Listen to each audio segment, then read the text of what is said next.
అండి 2025లో అనురాగ్ యూనివర్సిటీలో జాయిన్ అవ్వాలనుకుంటే కంపల్సరీ మీరు ఈ వీడియో చూడాల్సిందే. ఎందుకంటే ఈ వీడియోలో మీకు క్లియర్గా అర్థమయ్యేటట్టు ఫుల్ డీటెయిల్స్ అయితే నేను చెప్తాను. కాబట్టి స్కిప్ చేయకుండా వీడియోని అయితే కంపల్సరీ చూడండి. మీ లైఫ్ గురించి కాబట్టి కంపల్సరీ చూడండి. సో ఫస్ట్ ఆఫ్ ఆల్ ఈ కాలేజీలో రిక్రూటర్స్ మనకి ఈ కాలేజ్కి ఏ కంపెనీస్ రిక్రూటర్స్ ఉన్నారు ఇవన్నీ మనం చూడాలి. సో ఎందుకు చూడాలి అనేది కూడా చెప్తా వినండి. మీరు ఒక కాలేజ్లో జాయిన్ అవుతారండి. ఆ కాలేజ్లో జాయిన్ అయిన తర్వాత అక్కడ తక్కువ కంపెనీస్ అంటే లోకల్ కంపెనీస్ కూడా కొన్ని కాలేజెస్ ఉంటాయి. ఈ లోకల్ కంపెనీస్ వల్ల మీకు పెద్ద యూజ్ ఉండదు, తక్కువ కంపెనీస్ ఉంటాయి. సో మీకు రిక్రూటర్స్ అనేవాళ్ళు తక్కువ ఉండడం వల్ల ఏమవుతుంది, స్టూడెంట్స్ అనేవాళ్ళు ఎక్కువ సెలెక్టర్ గారు. మీకు ఎంత మంచి టాలెంట్ ఉన్నా కానీ తక్కువగా సెలెక్ట్ అయ్యి సో బాగా హై పొజిషన్లో బాగా చదివి మంచి స్కిల్ ఉంటేనే వాళ్ళు మాత్రమే సెలెక్ట్ అవుతూ ఉంటారు. వాళ్ళు కూడా తక్కువ ప్యాకేజెస్తో సెలెక్ట్ అవుతూ ఉంటారు. అందుకంటే అదొక చిన్న కాలేజ్. సో అక్కడ రిక్రూటర్స్ కూడా సో మనకి చిన్న చిన్న కంపెనీస్, స్టార్ట్అప్ కంపెనీస్ అలాంటివి ఉంటాయి కాబట్టి సో అలా ఉంటుంది. కొన్ని కాలేజెస్ ఉంటాయండి. ఇప్పుడు మనం ఫర్ ఎగ్జాంపుల్ అనురాగ్ యూనివర్సిటీ అనుకోండి. అనురాగ్ యూనివర్సిటీలో మనం ఇక్కడ చూసుకుంటే ఇక్కడ పెద్ద పెద్ద కంపెనీస్ ఉన్నాయి. అమెజాన్ ఉంది, ఐబిఎం ఉంది, మనకి జేఎస్డబ్ల్యూ ఉంది, టాటా ఉంది, వాల్యూ ల్యాబ్స్ ఉంది, మళ్ళీ వచ్చి బైజూస్ ఉంది, టీసీఎస్ ఉంది, కాగ్నిజెంట్ ఉంది, ఎసెంజర్ ఉంది, ఏడిపి ఉంది, పేటిఎం ఉంది. ఇలా పెద్ద పెద్ద కంపెనీస్ కూడా మనకి ఈ కాలేజ్కి వస్తాయి అనమాట. ఈ కాలేజ్కి వచ్చినప్పుడు ఏమవుతుందంటే ఈ కాలేజ్లో ఉన్న స్టూడెంట్స్ని సెలెక్ట్ చేసుకుంటూ ఉంటారు, ఈజీగా సెలెక్ట్ అయిపోతూ ఉంటారు. అదే మీరు నార్మల్ కాలేజ్లో అంటే చిన్న కాలేజ్లో అలా జాయిన్ అయ్యారు అనుకోండి, కంపెనీస్ రిక్రూటర్స్ అనే వాళ్ళు ఎక్కువ ఉండరు, తక్కువ కంపెనీసే వస్తాయి స్టూడెంట్స్ని సెలెక్ట్ చేసుకోవడానికి. అలాంటి టైంలో ఏమవుతుంది, మీకు స్కిల్ ఉండి కూడా నో యూజ్ అయిపోతుంది కదా. సో అందుకే పెద్ద కాలేజీలో మెయిన్గా ఎక్కువ మంది చూడడానికి మెయిన్ రీజన్ ఇదే అనమాట. ఇప్పుడు ఈ కాలేజీలు ఏంటంటే ఈ కంపెనీస్ అనేటివి వచ్చి అక్కడ ఉన్న స్టూడెంట్స్ని సెలెక్ట్ చేసుకొని తీసుకెళ్తుంది. మీరు కాలేజ్లో ప్లేస్ అయ్యారనుకోండి, మీకు మంచి ప్యాకేజ్ వస్తుంది. ప్లస్ ఏంటంటే పెద్ద పెద్ద కంపెనీస్లో కూడా మీకు ఎంఎన్సీస్లో వాటిల్లో జాబ్స్ వస్తాయి కాబట్టి ఈజీగా లైఫ్ సెట్ అయిపోతుంది. అదే నార్మల్ కాలేజీలో అలా చదివారనుకోండి, మీకు అక్కడ చెప్పేది కూడా అంతగా చెప్పరు. ఈవెన్ పెద్ద యూనివర్సిటీస్లో కూడా ఇప్పుడేమో అంత లేదు.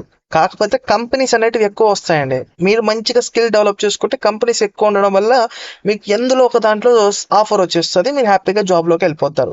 అదే చిన్న కాలేజెస్లో అయితే అట్లా రావు. అది అనమాట మెయిన్ రీజన్. సో సెకండ్ వచ్చేటప్పటికి ఈ కాలేజ్లో అకాడమిక్స్లో మనం చూసుకుంటున్నైతే స్కూల్ ఆఫ్ ఇంజనీరింగ్ అండి. సో ఇక్కడ ఏ డిపార్ట్మెంట్స్ ఉన్నాయి ఇవన్నీ మీకు చూపిస్తాను ఇప్పుడు. సో మనకేంది మెయిన్గా కంప్యూటర్ సైన్స్ డిపార్ట్మెంట్సే కావాలి. సో ఫస్ట్ ఇప్పుడు మనం చూసుకుంటే B Tech computer science and engineering అండి. సో ఇది చాలా మందికి ఫేమస్.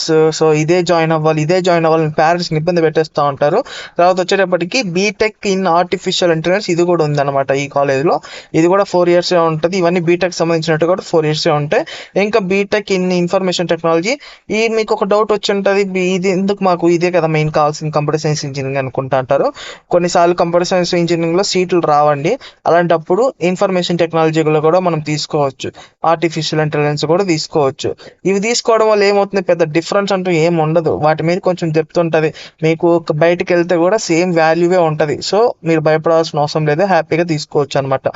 ఈవెన్ ఐటీఆర్ కూడా మనకి 80% సేమ్ సిలబసే ఉంటుంది. కంప్యూటర్ సైన్స్ ఇంజనీరింగ్లో ఉండేటివే ఉంటాయి. సో పెద్ద డిఫరెన్స్ అంటూ ఏముండదు, హ్యాపీగా జాయిన్ అవ్వచ్చు.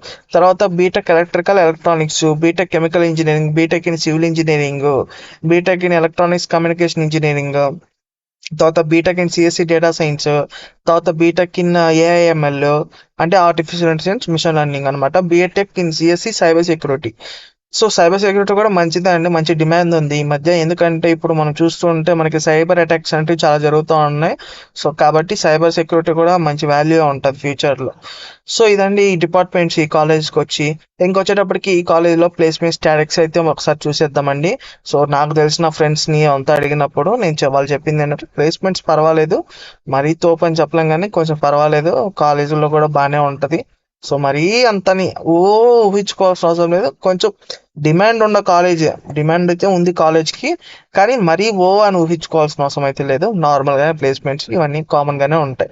సో ఇక్కడ మనకి చూసుకుంటే 100+ రిక్రూటర్స్ అయితే ఈ కాలేజ్కి ఉన్నారనమాట. 1400+ ఆఫర్స్ అయితే వచ్చాయంట. అది కూడా 2023-2024 మధ్యలో.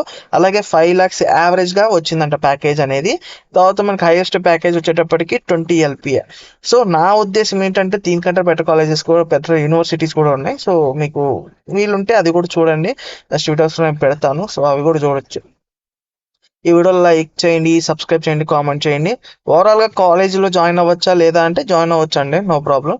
మీరు జాయిన్ అవ్వాలనుకుంటే జాయిన్ అవ్వండి, నో ప్రాబ్లం అండి, బాగానే ఉంటుంది కాలేజ్.